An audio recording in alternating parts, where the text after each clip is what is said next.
a una fuente que está emitiendo o está cargando o está distribuyendo tensión a esa carga, la desestabilizás y puede generar algún problema.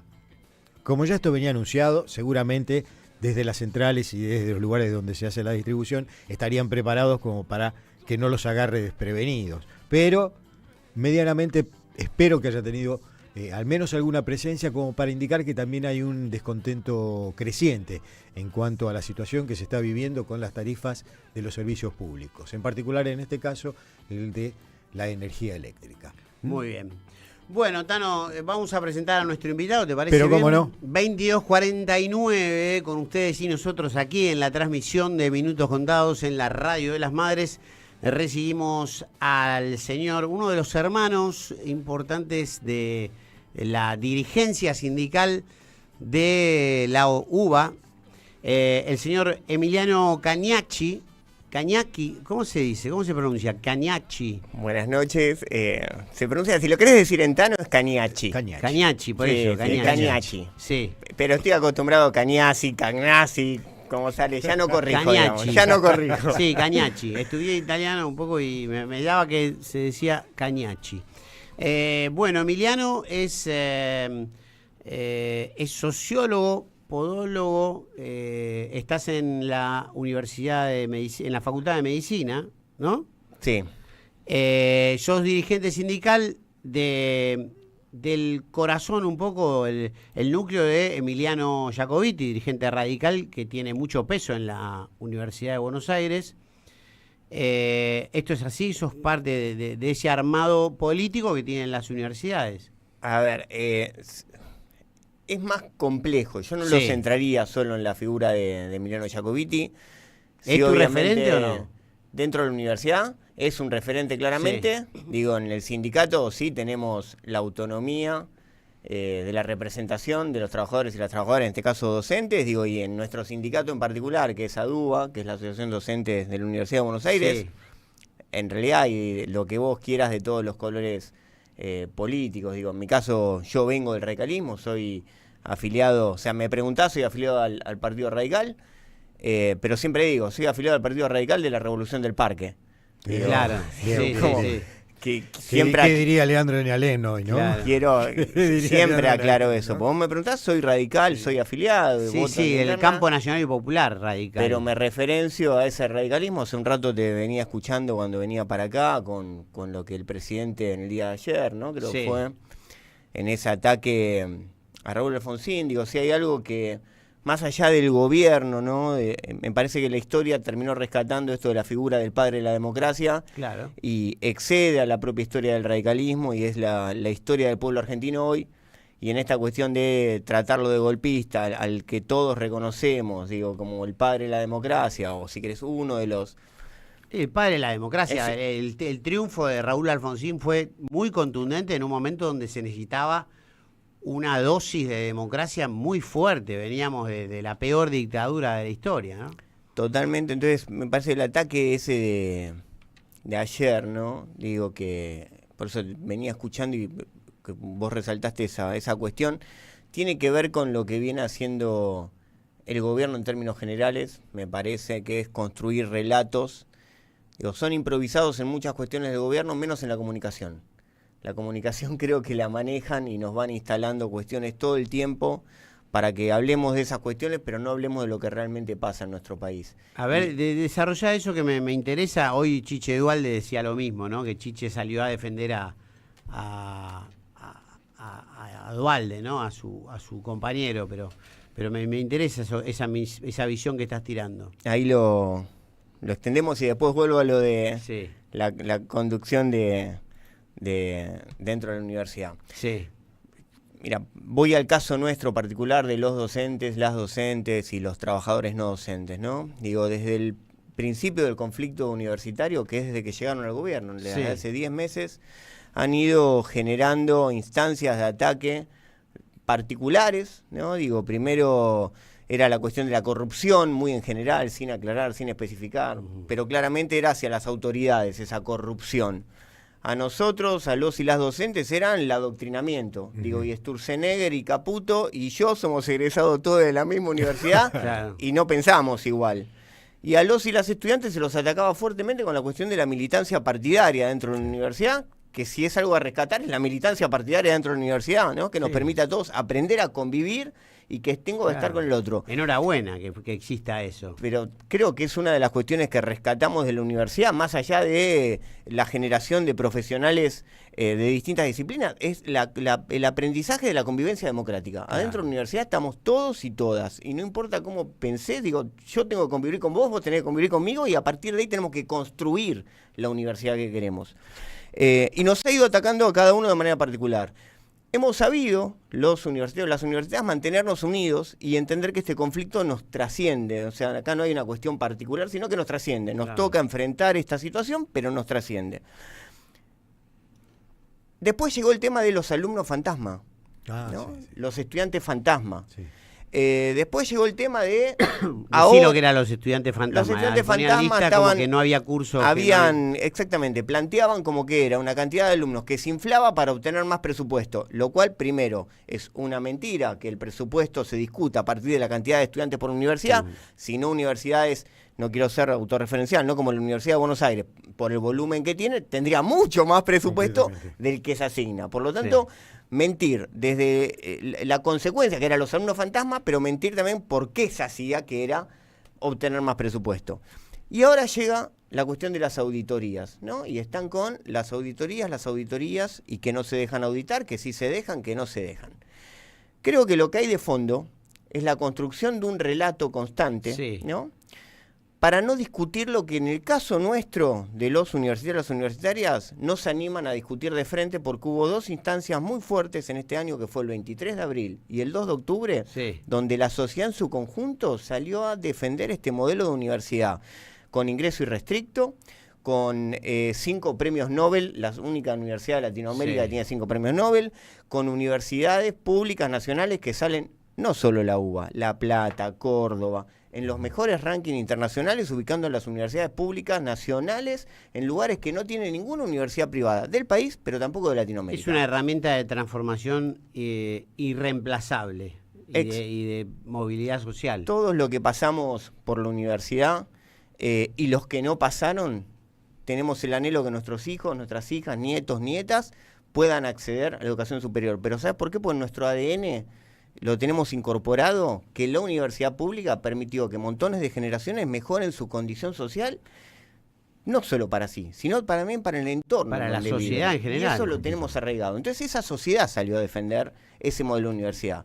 Entonces el gobierno prefiere construir relatos que contarnos a los argentinos y a las argentinas qué modelo de universidad nos están proponiendo a los argentinos. Porque lo que no se animan a discutir es lo que de fondo, sin decirlo, están haciendo, que es discutir a quién formamos, por qué formamos y para qué formamos en la República Argentina. Y eso es lo que está en juego en este momento, pero no lo discuten y hablan de auditoría. Y nos tienen entretenidos como sociedad y a los medios cuando uno ve, ¿no? La auditoría sí, la auditoría no, de tal universidad.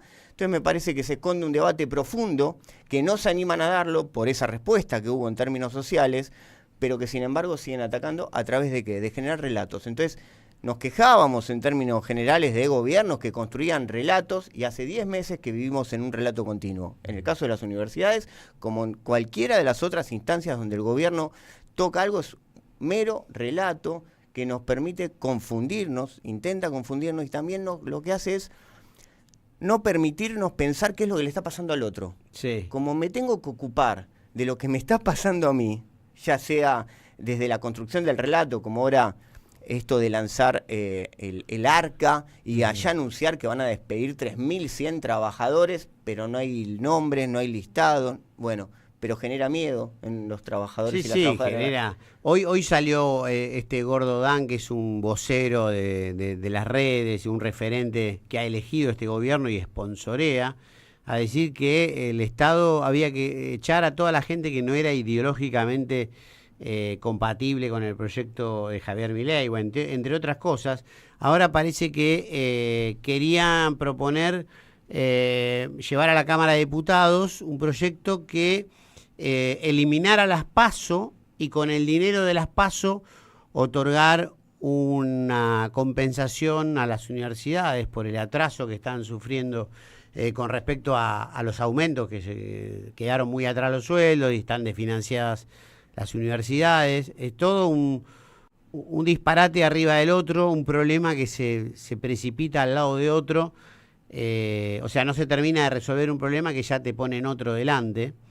Acá estarían comiendo un pedazo de la democracia, suprimiendo las PASO por una cuestión económica y como la excusa de darle un poco más de dinero a las universidades.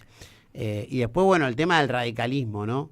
¿Qué mirada tenés vos de que hay una parte del radicalismo que lamentablemente ha sido casi un espacio político on demand, ¿no? Que de alguna forma se ha rentado, se ha plegado una parte, ¿no?, del radicalismo a los intereses de la derecha algunas veces?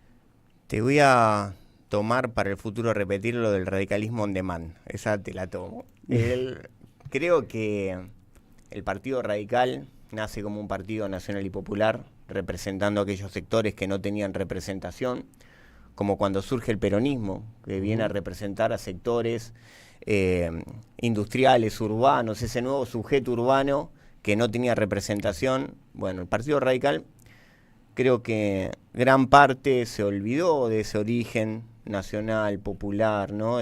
La chusma de principio de siglo.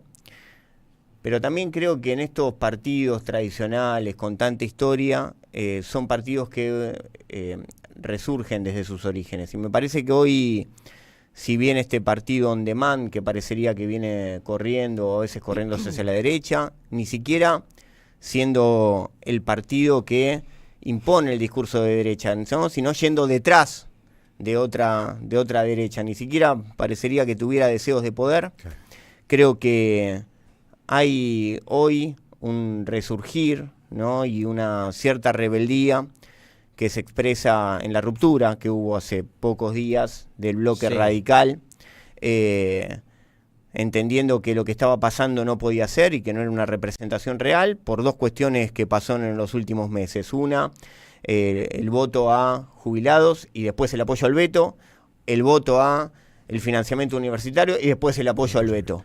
Que acá, claro, no solo el radicalismo hizo eso, hay diputados del peronismo que también lo hicieron, pero digo, y acá el radicalismo, me parece que hay este sector, que ahora tiene el bloque Democracia para Siempre, tomó la decisión que debía tomar hace rato. Democracia para Siempre le pusieron al bloque, ¿no? Exactamente, sí. y Facundo Manes. Y el sector de Facundo Manes ilustró, y creo que esa expresión de rebeldía, me parece que va a terminar sumando a nuevos sectores del radicalismo, entendiendo que el radicalismo va por esa línea y no por la línea de sostener los vetos del gobierno, que ni siquiera es una posibilidad de gobierno de generar consenso, sino es solo sostener lo que quiere el Ejecutivo, dándole la espalda a lo que el Legislativo decide. En nuestro caso, con la Ley de Financiamiento Universitario, se acordarán que salió con una amplia mayoría de la Cámara de Diputados y Diputadas y una abrumadora mayoría en el Senado. Y sin embargo, hubo diputados y diputadas que decidieron darle la espalda a esa abrumadora mayoría. Y si yo lo pienso en términos de representación, la Cámara de Diputados es la representación de los ciudadanos y las ciudadanas, ¿no?, de todo el país. Y la Cámara de Senadores es la representación de lo que piensan las provincias. Y sin embargo le dieron la espalda tanto a los ciudadanos como al pensamiento de las provincias para sostener un veto amparándose en el déficit fiscal. Digo, y yo puedo ver muy bien que tenemos que ir a un país sin déficit fiscal, pero entiendo que hay prioridades, y esas prioridades, hace 40 años decidimos vivir en democracia, los argentinos y las argentinas, por lo tanto queremos discutir cuáles son esas prioridades para poder discutir el presente y elegir el futuro. Y es lo que no estamos pudiendo hacer en estos últimos meses. No se está pudiendo discutir el presente para elegir el futuro. No podemos ser en esa llegada al déficit cero, los trabajadores y las trabajadoras, la variable de ajuste para alcanzar el déficit cero. Me parece que hay cuestiones más importantes en la economía en Argentina para fijarnos. Hace poco le quitaron el 0,20, termina siendo el impacto en el PBI, del impuesto a los bienes personales, que seguramente ninguno de los que estamos acá sentados Claro, o de sí, la sí. gente que nos está escuchando. Sí, las 10.000 familias más ricas. Exactamente, deben ser de esas 10.000 familias, y sin embargo ahí sí parece que había plata para algunos y no hay plata para los jubilados, no hay plata para las universidades, no hay plata para el sistema de salud. Entonces, O sea, me el parece- gobierno ajusta, pero nunca tira un centro para el lado del pueblo, nunca muestra un gesto de empatía o de humanidad o de contemplación de los sectores que están sufriendo mucho más. Por el contrario, hasta parece cebarse o regurgitar alguna clase de excitación en momentos donde acelera la motosierra, acelera la licuadora, anuncia despidos. Eso es algo que prácticamente no se ha visto nunca del regreso a la democracia en estos términos. Creo y opino igual que vos, y le agrego algo también. Me asombra la paciencia, la tolerancia que está teniendo el pueblo argentino en no querer discutir, como decía antes, este presente para ver qué futuro decidimos entre todos y todas. Digo, esta cuestión del ajuste constante, el ajuste permanente, y uno transita a la calle, o tomas transporte público, vas al supermercado y ves que hay menos gente comprando, ves que hay más gente pidiendo, ves que hay más gente revolviendo los tachos de basura, ves que hay más gente que salta a los Tremendo, molinetes, sí, sí, O sí. durmiendo en la calle. o durmiendo en la calle. Y cuando digo la paciencia, por eso digo, cómo no se hace nada, por lo menos desde la voz, ¿no? Cuando el gobierno anuncia todas las semanas casi que echan a tantos miles de empleados, parece que el enemigo público del Estado es el empleado público, Sí. o las empresas del Estado.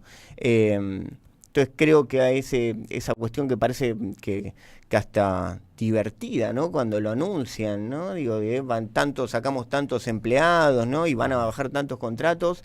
Me parece que me sorprende cómo no podemos ver que detrás de esos contratos, detrás de esos empleados, hay familias, hay personas, hay sueños, hay futuros que están quedando truncos, y que lo que en realidad está quedando trunco, aparte de lo particular, es nosotros como país. Claro. Es qué país estamos proyectando para el día de mañana. Digo, yo lo pongo siempre a un lado de la educación, ¿no? Porque lo que me toca, soy docente. El resto de los lugares del Estado es la administración de la coyuntura, ¿no? Los ministerios administran la coyuntura. Ahora, la educación administra el futuro, digo, y la universidad claramente administra el futuro del país. O sea, vos hoy tenés a los futuras profesionales que se están formando en ciencias de la salud para el día de mañana atendernos seguramente a cualquiera de nosotros o los que están escuchando. Tenés a los ingenieros e ingenieras que están formando, que solamente van a hacer estas construcciones que estamos acá, o las rutas que vamos a transitar. O tenés algún investigador o investigadora que está trabajando sobre algo que tengamos que tomar como medicamento o tratamiento. Sí. Bueno, eso es con financiamiento el día de hoy, pero lo vamos a ver mañana. Y lo que parece que está en juego acá es qué inversión hacemos como país, para qué futuro de país nos imaginamos. Y creo que el futuro de país que por lo menos presentaron en el presupuesto 2025 con respecto a la educación, que es la formación futura, lo que avisoramos es muy malo, muy preocupante y muy angustiante. Digo, es que siempre fue, en la medida en que dejaron de su lugar los gobiernos que tenían cierta orientación popular o cierta identificación con Argentina como país. Generalmente el proyecto de país iba a un vaciamiento de conocimientos. ¿Por qué? Porque el proyecto de país que generalmente se propone cuando asumen los gobiernos de derecha tiene que ver con la resignación de la construcción de industrias argentinas o de profesionales argentinos destacados en algunos lugares. Digo, vos recién nombrabas lo de los profesionales de la salud. El Hospital del Cruce hoy está siendo terriblemente castigado. Y depende de nación, no es un hospital que dependa de la provincia de Buenos Aires. Depende de la nación. Entonces, estamos siempre ante un modelo que, cuando vienen gobiernos populares, se avanza en un proyecto de país. Cuando vienen gobiernos de derecha, retrocedemos. Y ahí se plantea esa pregunta que se hace mucha gente, que dice, bueno, pero ¿para qué tenemos tantos profesionales formándose? Aclaremos y pongamos un rumbo claro, un norte distintivo de qué país queremos, para saber qué profesionales formamos. Comparto Tano, lo que estás planteando, pero me parece que ese debate, es lo que decía antes, el gobierno no lo quiere dar, No. lo esconde, claramente tiene una intención.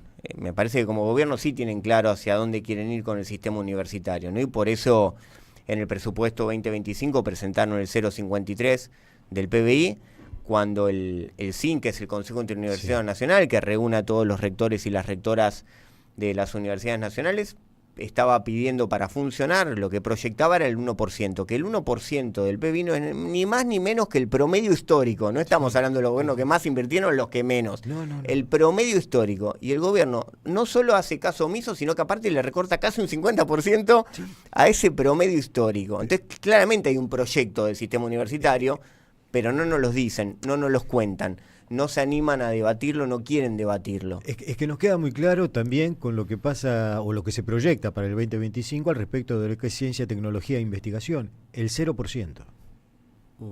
El 0% del Producto Interno Bruto va a ir, o sea que ha desfinanciado completamente lo que tiene que ver con investigación y con proyección en Argentina. Sí, están cortando. Vos comentabas recién el tema de la forma en la que se ataca. Recordemos, hay que recordar siempre, hay que leer un poquito más de historia, acordémonos de la noche de los bastones largos. En esos momentos Argentina podía haber tenido la primera computadora de Latinoamérica. Y que ya estaba instalada y hubiéramos sido uno de los primeros países de Latinoamérica en entrar en lo que era la informática, la primera informática de aquellas épocas, que eran unas computadoras grandes como esta habitación. Sí. Y entraron a los golpes, vaciaron todo y destruyeron un futuro inmediato que era muy promisorio. Yo comparto todo lo que decís y especialmente esto cuando vienen gobiernos con una mirada nacional sobre el desarrollo de nuestro país. Claramente una inversión sobre ciencia, técnica y sobre educación en general y en particular sobre lo universitario. Cuando vienen estos gobiernos, digo, con una mirada distinta, ¿no? Y claramente no centrada en la República Argentina, pasan estas situaciones en la educación universitaria. Yo lo que sí recuerdo, y por eso esto me parece inaudito, que como nunca lo vivimos desde la vuelta a la democracia, como decía Camilo antes, es la velocidad con que se dan los hechos. El sistema universitario ha tenido conflictos, ¿no? Yo me acuerdo en la década de los 90, era estudiante y salir en ese momento con la Ley de Educación Superior, un gran debate, y la universidad, me acuerdo en mi caso, yo era estudiante de la Universidad de Buenos Aires, la universidad en la calle. Me acuerdo en el gobierno de la Rúa, que hace un rato también lo hablaban, con el recorte a los estatales, con López Murphy a la cabeza, ese recorte del 13%, que también llegó a los salarios de docentes y no docentes. Yo todavía seguía siendo estudiante y estaba terminando en ese momento mi carrera, mi segunda carrera, sociología, y también la universidad en la calle. Me acuerdo con el gobierno de Mauricio Macri, también una gran marcha por la cuestión presupuestaria del sistema universitario y también la universidad en la calle. Ahora, lo que no pasó de la vuelta a la democracia acá es tener 10 meses de conflicto continuo, un conflicto que claro, nosotros no queremos estar en conflicto. A mí me gustaría estar acá ahora hablando, digo, yo soy titular interino de Sociedad y Estado y nosotros hacemos investigación, hace poco editamos un libro sobre el discurso oficial y el discurso real de la temática Malvinas, de los gobiernos de la vuelta a la democracia atacada, que lo hicimos con la cátedra. Sí, pero no sirve de nada ese libro ahora porque se perdieron todo este capítulo de Diana Mondino y el primer comunicado de la historia de Malvinas de Cancillería que llamó a la Malvinas Falklands. Totalmente. Entonces digo, me gustaría estar hablando de eso que hacemos en la cátedra y que eso sea interesante, digo, para ustedes como periodistas y también para la población, y sin embargo hace 10 meses que tenemos que explicar qué es lo que está pasando con el sistema universitario.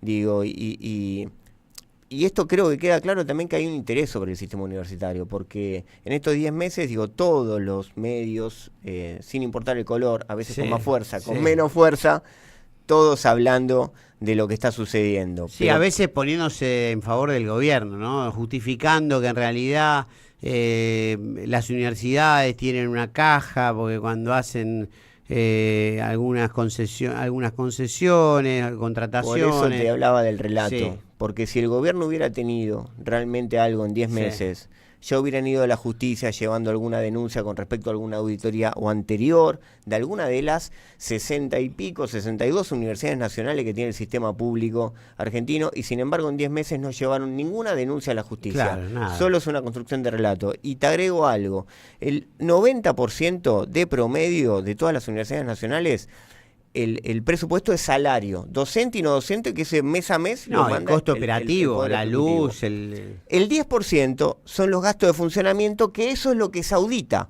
sobre las contrataciones. Sí. Ahora, ese 10% es lo que aumentaron ellos en el 270%. Entonces, teóricamente, se la roban, y como se la roban, le dan más presupuesto. Digo, ¿y somos los trabajadores los que no nos dan? Digo, entonces, ¿se entiende esto? Digo, Sí, a los sí, que sí. cerró teóricamente, se la roban, ¿no? Y estas... ahí sí, el 270% de aumento luego de la primera marcha. Pero ahora parece que no, que estaban equivocados. Entonces, digo, es un relato, no hay una cuestión de discusión real. Están desinflando el tema de las universidades hasta que vuelvan otra vez a las calles, pero como que la agenda fue corrida por otras cuestiones también, un poco fue corrida. Quisiera preguntarte brevemente, Emiliano, primero si estás al tanto de lo que ocurre también con la Universidad de las Madres, Sí. que no se paga los sueldos desde diciembre. O sea, el último sueldo que cobraron los trabajadores de la Universidad de las Madres, los docentes y no docentes, fue durante el gobierno de Alberto Fernández. O sea, desde que asumió Milei, especialmente a la Universidad de las Madres, se le cerró el grifo por completo, incluso hasta se intentó invadirla, intervenirla de alguna forma, que lo seguirán insistiendo, lamentablemente, ojalá que no puedan, porque la justicia ya les ha puesto un freno. Eso por un lado. Y después, ¿cómo continúa las actividades de resistencia, de lucha, de reclamo? Ahí sí estoy al tanto con lo que está sucediendo en la Universidad de las Madres. Por eso también antes te dije, no podemos ser los trabajadores y las trabajadoras la variable de ajuste. En el sistema universitario sentimos que terminamos siendo los trabajadores docentes y las trabajadoras no docentes también, los que terminamos siendo la variable de ajuste, y claramente eso se nota con lo que está sucediendo en la Universidad de las Madres. Si hay algún tipo de discusión sobre cómo se eligieron las autoridades y que el gobierno la quiere llevar adelante, está bueno, que hagan lo que quieran. Ahora, no puede ser que los trabajadores y las trabajadoras paguen el costo de las decisiones políticas que toman los gobiernos, este o cualquier gobierno. Entonces, eso por un lado. Con respecto a cómo sigue lucha a veces suena como que hay un enfrentamiento. Nosotros no estamos enfrentados, nosotros estamos reclamando por un salario digno, por un derecho que es el derecho a tener un salario por el trabajo que damos. Sí, sí. Que además, ¿en cuánto se depreció el poder de fuego del salario del docente? Mira, la pérdida del poder adquisitivo, Sí. con este aumento inclusive que van a dar ahora, que el Ministerio de Capital Humano había puesto como un aumento histórico, rechazado cuánto? por los gremios, que es el 6,8, que a partir de mañana van a cobrar los trabajadores, vamos a cobrar los trabajadores y las trabajadoras docentes y no docentes.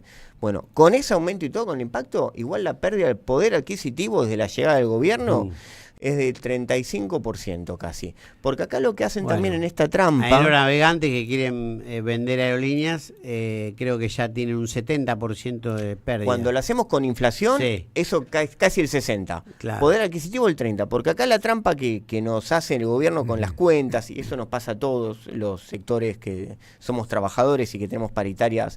Que ahora, si me permitís algo Sí, con claro. la paritaria, Sí, sí. con la paritaria nos sucede algo que nos llaman a paritaria, ¿no? Vemos muy bien, el Ministerio de Capital Humano nos llama a través de la Subsecretaría de Políticas Universitarias, nos llaman a esa paritaria, la vemos muy bien.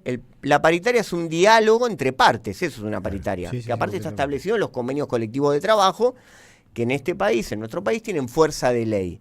El problema, que en ese diálogo, cuando nos sentamos, se transforma en un monólogo. Y ese es el gran problema. Entonces esos aumentos salariales que se vienen otorgando terminan siendo imposiciones, y lo que no hay es una discusión sobre la perspectiva, cómo seguimos, porque uno puede entender, como decíamos antes, con gobiernos anteriores hemos perdido en poder adquisitivo, y sí, hemos perdido, nos ha salido mal. Claro. Pero había una previsión, había la posibilidad de discutir, entonces de pautar una serie de meses de acá en adelante cómo va a ser. y podía salir bien, podía salir mal en función de cómo era la expectativa de inflación y cómo se iba. Acá lo que no podemos hacer es esa perspectiva futura. Claro, no hay compensación en ningún momento. Entonces por eso no se firma la paritaria, porque no hay una discusión de cómo es de acá en adelante, cómo van a ser. Si aceptás ese 6% que igual te lo enchufan per se, porque ya lo pone así. Es como dije un monólogo, es una cosa autoritaria, es esto. Es eso. No te asegura que, o sea, no te da ninguna certeza ni siquiera la fantasía, la esperanza de que en 2 meses suben otro 10% y así. Exactamente, por eso aparte la oferta de esta última, ¿no? Ya que toqué el tema, era esa única oferta y no había discusión sobre los últimos 2 meses del año, sobre noviembre y diciembre, y como te dije, la pérdida del poder adquisitivo en términos reales es de un 35%, porque la trampa o la forma que hacen ellos es anulan diciembre. Entonces ese mes donde fue el 25% la inflación del primer mes, o sea, Milei gobernó 20 días de diciembre, esa inflación ellos no la cuentan, entonces ellos cuentan de enero en adelante. Entonces ahí ya hay 19 puntos que no lo toman como propio de esa inflación, porque nosotros en diciembre teníamos 6 puntos que habíamos pautado en la paritaria anterior, entonces perdimos 19 de entrada y eso ellos no lo cuentan. Y ahí está la gran pérdida de inicio con este gobierno. Con respecto, vos me preguntabas cómo seguía este reclamo. Bueno, primero que es un reclamo a nivel federal, esto es a nivel país, porque está pasando en todas las universidades. Entonces, lo decidido en el Frente Gremial Universitario, que estamos todas las federaciones gremiales docentes y no docentes del país, lo que se decidió es justamente federalizarlo, salir un poco del centro que a veces quiere llevar por el volumen que significa donde están las universidades, en este caso la UBA, que es la capital federal, y la caja de resonancia que es estar en la ciudad de Buenos Aires. Claro.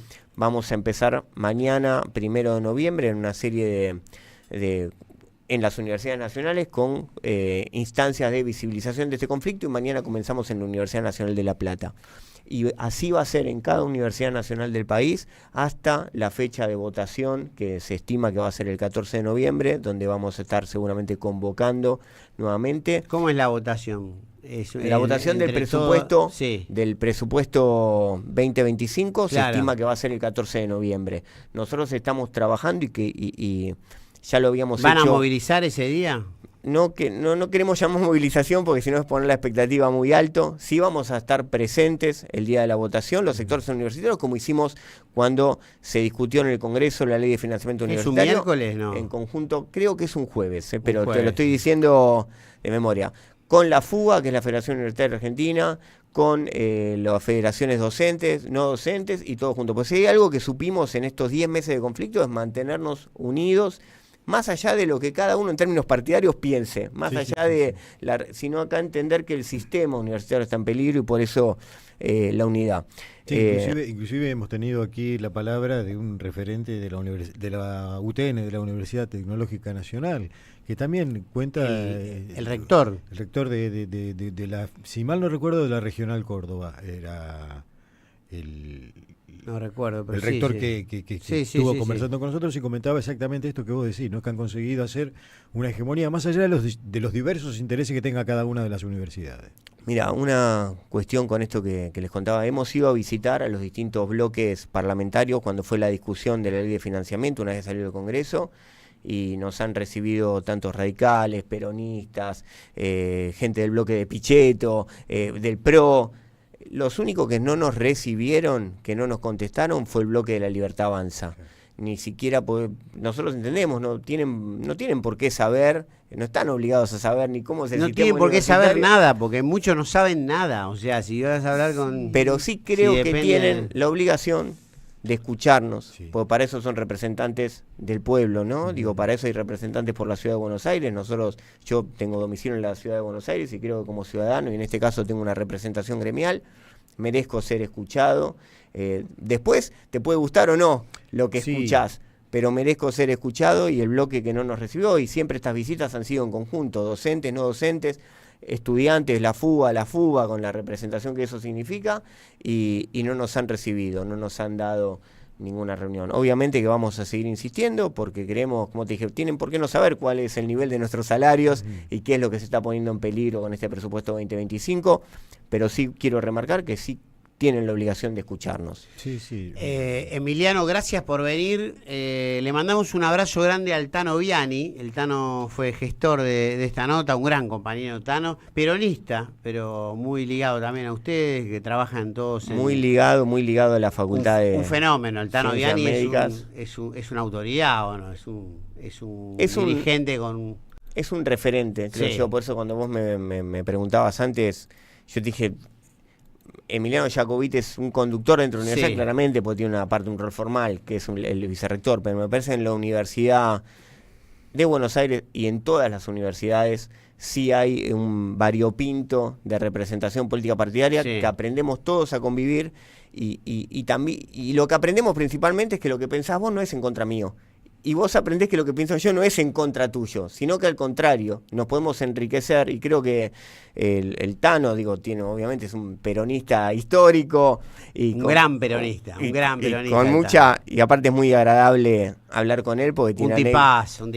y tiene muchas anécdotas de la propia historia reciente. Y tiene ¿no? mucha resistencia, mucha militancia. Entonces Con el cuerpo siempre. por eso te digo, lo rico de la universidad es esa vivencia que en otro lugar no la conseguís, en otro lugar no está, todos aprendemos a convivir, y la democracia es eso, es convivir con el otro, aprender a convivir con el otro, y que el otro no es un enemigo, no está en contra mío, y el otro aprende que yo no estoy en contra de él, sino que entre los dos queremos lo mismo, y quizás lo que tenemos que hacer es cómo nos ponemos de acuerdo para conseguir eso que queremos lograr, cada uno con su mirada, pero entendiendo que es por el bien de todos. Bueno, ojalá que los radicales estén honrando siempre al origen del campo nacional y popular. Hoy por hoy se estila mucho hablar de los radicales con peluca, denominación que Sí. suena no muy amable, ¿no? No suena amable, pero creo que suena contemporánea, Sí. pero también volviendo a lo que te dije antes, me parece que es una instancia de rebeldía del Partido Radical con un sector, y eso me parece que no hay que pasarlo por alto. Me parece que eso lo que permite es tratar de entablar un diálogo con todos los que pensamos que otro modelo de país es posible y que tenemos valores en común, que tenemos sentimientos en común sobre lo que significa la República Argentina, hacia dónde tenemos que ir como país. Y me parece esa rebeldía de este sector radical, diciendo, nosotros somos esto, este es nuestro origen, y por eso el nombre, ¿no? Democracia para Siempre, de ese bloque, me parece que es un dato a no dejar pasar en esto que se viene en el futuro. Emiliano Cañachi de ADUBA, el brazo dirigencial sindical que está articulando con los distintos actores de la universidad, maestros, personal docente, personal no docente, los alumnos, esta resistencia al desguace, a la desfinanciación y esta encerrona que le propone el gobierno de Javier Milei. Gracias por venir, Emiliano. No, gracias a ustedes por invitarme, por el tiempo y para poder deconstruir los relatos que nos quieren instalar. Bien, 26 minutos pasan de las 11. Será el momento de un poco de música, pero ¿ya terminó el partido, Tano? Racing, Ya ¿no? te digo. ¿Sí? ¿Terminó? Sí, terminó. Acaba de ¿Ganó terminar. Racing? Ganó Racing 2-1, tenemos final entonces. Qué alegría para la gente de Racing, Con un argentino allí, ¿eh? Llamemos después a Maxi Barchela, te lo pido por favor, porque hoy tiene que ser el día que salga. 2 goles de Juanfer, Uno de penal. ¿no? Uno de penal. ¿Vos de qué cuadro sos, Emiliano? Soy cero fútbol. Si me preguntás, te digo River, pero porque Sos vivo en la cero zona de... anti-fútbol, o sea, No, anti no. sos Soy cero fútbol. Miro los partidos de Argentina, los miro, me gusta, pero no soy... Nunca te enterás de que a ver cómo va tu equipo, nada. No te gusta, no. Por eso digo, vos me preguntás y me insistís, te digo soy de River, pero porque me insistís Sí, no. y porque es una cuestión del barrio No y te que uno moviliza, vive ahí. no te Es más, moviliza, te diría no. River y Defensores de Belgrano, Ahí va, porque ahí va. vivo cerca y el presidente del club, Marcelo Achille, es una persona conocida de nuestra familia, entonces una persona querida. Bueno, saludos a tu hermano, porque los dos hermanos son referentes de ADUBA, Luciano Cañachi, también ahí en la universidad, en la Facultad de Medicina. El ¿no? Luciano es el secretario general de APUBA. APUBA que y es- ADUBA. Exactamente, APUBA es la Asociación del Personal de la Universidad de Buenos Aires que nuclea a los no docentes, y esto te robo 2 minutitos, un segundo más, los no docentes hay que tener en cuenta que en las universidades nacionales, Sí. por ejemplo, son los profesionales de la salud que están en los hospitales universitarios. Entonces, cuando hablamos del salario no docente, también estamos hablando del salario de los profesionales de salud, que hoy está, para ponerlo en porcentaje, 30% abajo, por ejemplo, un médico recién recibido, una médica que ingresa a una residencia en la Universidad de Buenos Aires, 30% abajo que en un hospital del mismo distrito, o sea, un hospital de la ciudad. Cuando en diciembre del año pasado, la Universidad de Buenos Aires estaba 30% arriba en el mismo distrito. Esa ecuación se invirtió. Entonces, los salarios no docentes también incluye a los del profesional de la salud, y Luciano, mi hermano, el secretario general de APUBA. Muy bien. La hermandad sindical de los Caniachi han pasado por minutos. Tano, ¿no vamos a escuchar algo de música? No vamos a escuchar algo de música. Hoy hay dos referencias musicales que podemos tener. Yo me voy a quedar con la Argentina. Voy a nombrar la internacional. Hoy en 1975 se lanzaba el disco simple que tenía de un lado una canción que yo creo que es una de las más famosas de la música popular. Estamos hablando de Rapsodia Bohemia. Ajá. Que fue una gran lucha porque simple con un tema de 6 minutos era rarísimo para poder. No era estaba en 45. No era radiable. Estaba en 45. Era imposible en aquellas épocas donde no podía superar los 3 minutos, Claro. 2 minutos y pico. Yo pensé que eso era más de los 90, Tano, igual. Los 3 minutos. pioneros fueron los Queen. Como fueron pioneros también en el tema de videos. Todo lo que es la construcción de videos fue... Bueno, y ese es el que no va a salir. Ese es el que va a salir es este, y que me parece que tiene que ver bastante con lo que nos está aconteciendo. Un día como hoy, de 1940, nacía una figura que es poco conocida, pero que ha hecho mucho por la cultura en la Argentina, Jorge Shushine. Jorge Shushine formó parte de un grupo que se llamó I Musicisti, que luego derivó en Le Luthier. Ajá. Grabó su disco en los años 70 que se llamó No Todo Va Mejor con Shushine. Fue libretista, actor, músico, bueno, un multifacético. Y nos vamos a ir escuchando una canción del querido Jorge Shushine que se llama Cosas que pasan. Qué lindo es sentarse